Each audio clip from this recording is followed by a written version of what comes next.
معزز سامعین کرام، اللہ جل جلالہ و عم نوالہ کے بعد اگر کوئی ذات عالی مقام ایسی ہے کہ اس کی تعریف و توصیف بیان کی جائے تو خاتم الانبیاء، امام الرسل، شہنشاہ دو جہاں، رحمت للعالمین، تاجدار مدینہ محمد عربی صلی اللہ علیہ وسلم کی ذات گرامی ہے،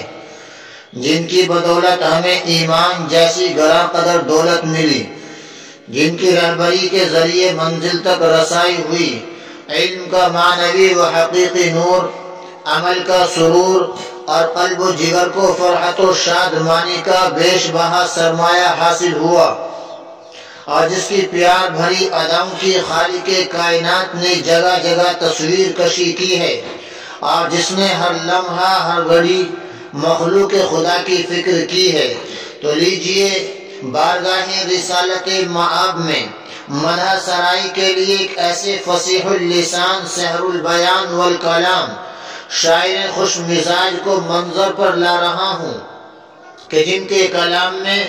ایک طرف عشق و محبت کی چاشنی ہے تو دوسری طرف جذبات کی حرارت اور احساسات کی تپش ہے۔ مدح سرائی اس کا شوق نہیں بلکہ مقصد حیات ہے۔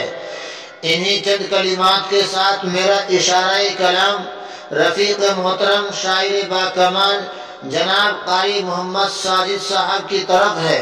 موصوف تشریف لائیں اور بارگاہ نبوی میں نذرانے عقیدت و محبت کا گلدستہ پیش فرمائیں۔ اس شعر کے ساتھ درخواست گزار ہوں، پڑھو تم نعت سرور منقبت خوانی کے لہجے میں،